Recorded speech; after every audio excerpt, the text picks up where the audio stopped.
This past 4th of July weekend, 82 people were shot in Chicago. But it's like it never happened.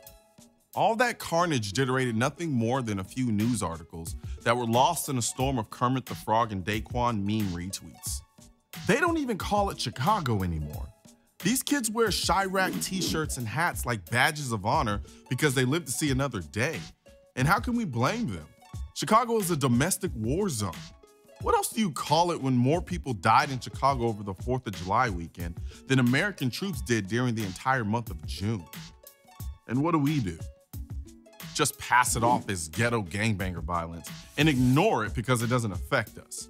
But then have the audacity to start crying for more gun control when some undersexed, over-entitled, self-loathing rich kid decides to kill people because he couldn't bang a group of sorority sisters. Then the media pounces, and for the next week, I'm stuck watching ridiculous exposés about this lunatic's life as they try to put everything into context to determine why this happened. All the while, these kids in Chicago have been blowing each other away in staggering numbers for years, and no one's trying to put that into context to figure out why is this happening.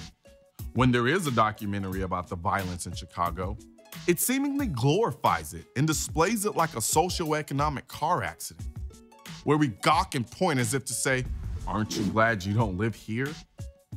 Even worse, the media exploits the situation to push whatever insidious political agenda they claim not to have, but only bring up the inner city violence after there's a shooting in Never Never Land.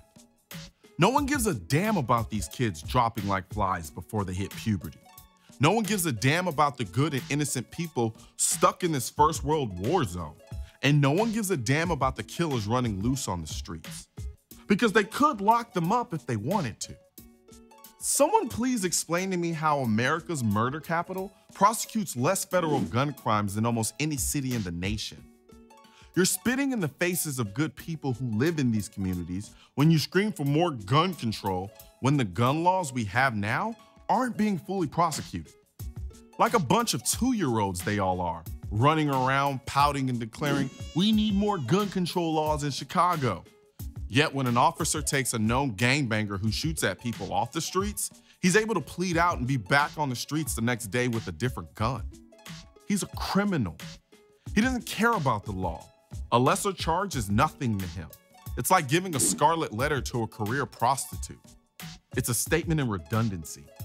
You'll see a good portion of the shootings stop when violent and habitual offenders get slapped with federal charges and actually have to sit the time.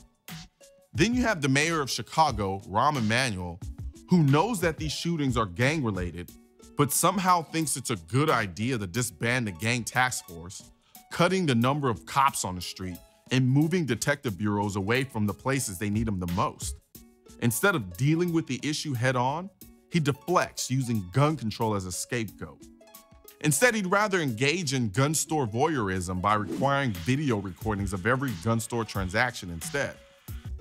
As if gangbangers are camping outside of gun stores like they're waiting for the release of a new iPhone. Chicago doesn't need any more gun laws. The administration needs to fully prosecute based on the laws that are already on the books. There's a problem with the system. Throwing more laws on top of an already broken system is like trying to put out a house fire by blowing on it. For Rahm Emanuel and other gun control zealots, more gun control is nothing more than a political shelter for disingenuous politicians to stand on and then run and hide when it's all said and done, because most gun control obsessed politicians largely ignore the inner city violence until it becomes politically advantageous. In the 60s, there was a word for this: benign neglect.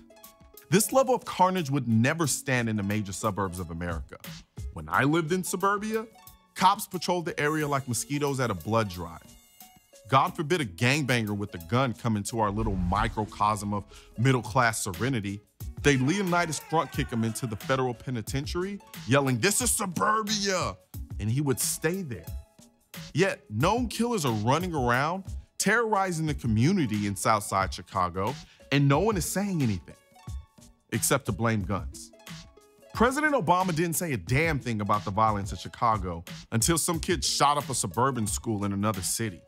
And even then, he mentioned Chicago as a footnote because he couldn't ignore it any longer. There goes that benign neglect thing again. Yet he's from Chicago. And I respect you as the president of this great country, but there's an entire section of your city filled with people that look like you, dying. And all you want to do is pass more arbitrary laws when your administration can't or hasn't enforced the gun laws we already have. That's not how this works. That's not how any of this works. Stop politicking and do something that will actually help fix your city. Good people in Chicago need guns to protect themselves. Leave those people be, because creating more gun control laws only affects those good people. Criminals aren't following the laws that are in place now. Focus on the violence problem, and the guns become a non-issue. Focus on the socioeconomic problem, and the guns become a non-issue. Focus on the poverty problem, and the guns become a non-issue. Continue to only focus on the gun, and all of these problems will still be an issue.